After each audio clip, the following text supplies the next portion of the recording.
YouTube. Welcome back to my channel, Book as in Books. My name is Elizabeth, and welcome to this third installment of the Ultimate Jane Austen Ranking series. In this video, I'm going to rank the love interest, the main male character, the men the heroines end up marrying. So I have to say, spoiler warning, I'm telling you who the heroine is going to marry.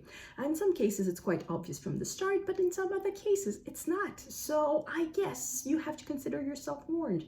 I'm spoiling everything. The other thing I have to say is that I don't quite know what it is that I'm ranking. It's a bit of a hybrid ranking. So I'm ranking for one part, how much I like the characters, and I am also ranking for another part how good a match the heroine made. Because in some cases, I think the heroine could have done better, or I think that she could not have done better, and that makes the man even more attractive or something like that.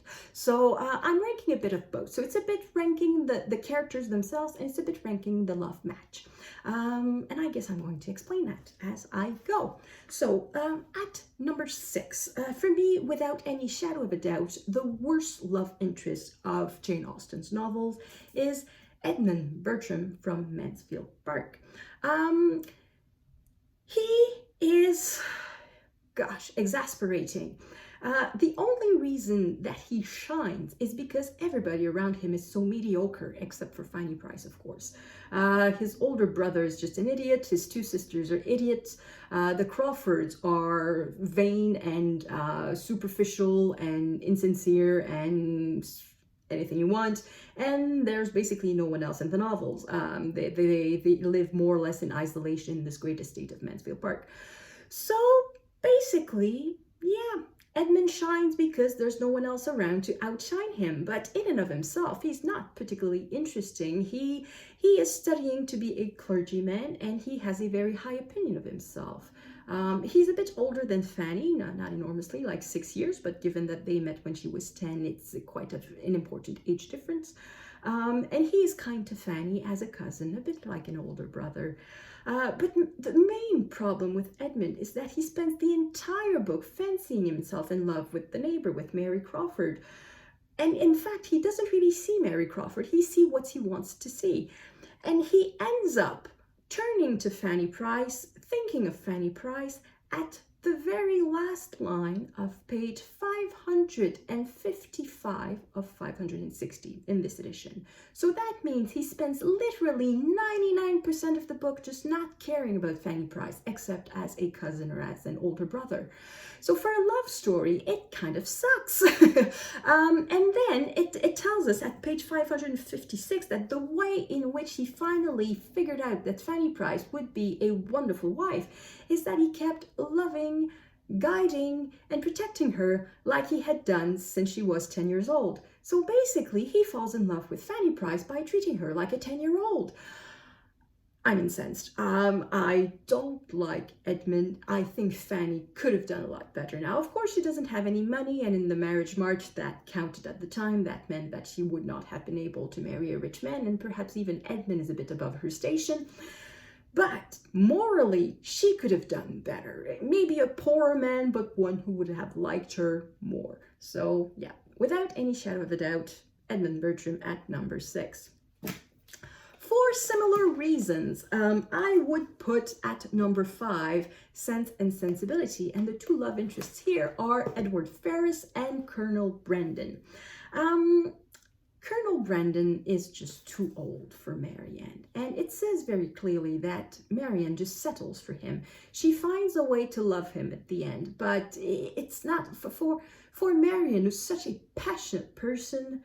I wish a lot better for her. Now, of course, I think Colonel Brandon is a great man, and I think he's a great character in and of himself. He would be a wonderful match for Eleanor, not for Marianne. I just don't see why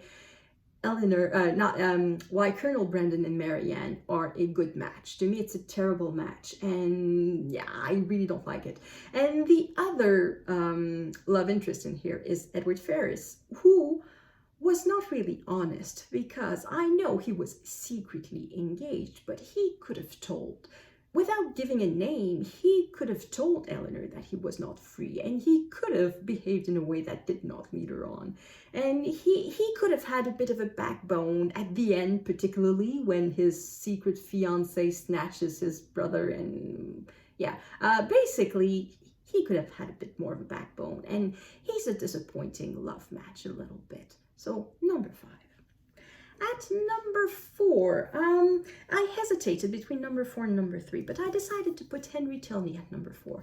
Now, in this case, it's because we don't see a lot of the character. We see very, very little of Henry Tilney. Of all the love interests in Jane Austen's novels, I think he is the one that we see the less. And that plays against him, because I think it's the best match. I think Catherine Morland could not have got anyone better than that.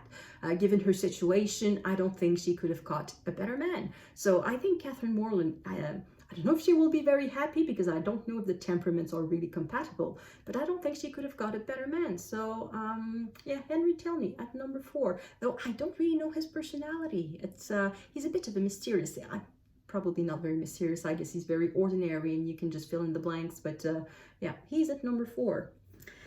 At number 3, it's not a good match, but the man is a good man. It is Mr. Knightley from Emma. Now, of course, Mr. Knightley is, once again, considerably older than Emma, and apparently he took it upon himself to shape Emma, to mold her and make her a wife that would suit him. So there's definitely a creep factor going on in there, but Mr. Knightley in and of himself is a very good man, and he's a very interesting character. And I could not really place him lower. The love match would make him lower, but as a character himself, Mr. Knightley is very intelligent, he's smart, he's attentive to neighbors, he's kind, he's a good manager of his estate, and he is full of qualities, really. Maybe he even has a sense of humor somewhere in there, which is not obvious in Jane Austen's heroes.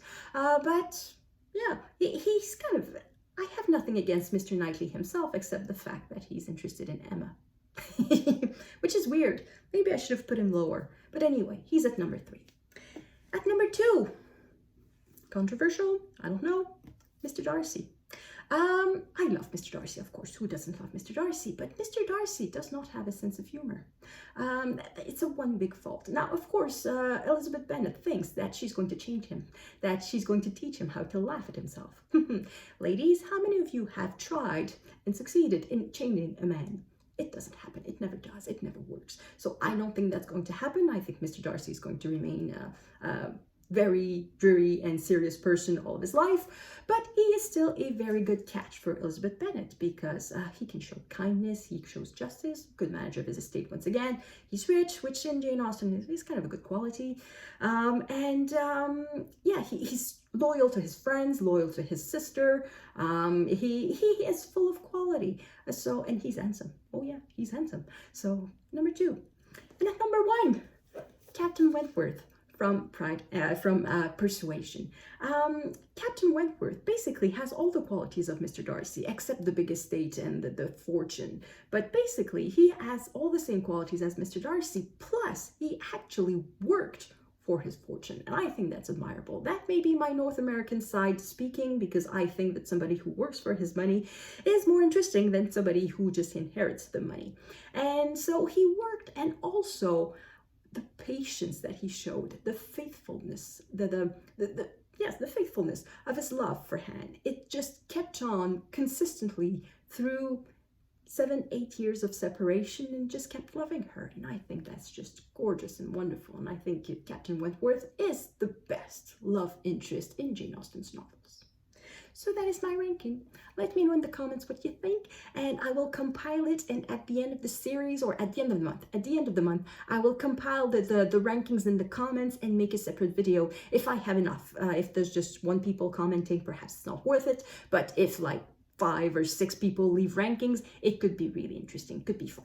So let me know what you think in the comments, and I will see you in the next video. I keep forgetting to show you the paper. Here's the paper for the heroes. So I put the rankings, and I did put the rankings for the previous video. I don't want to show you, but it's there.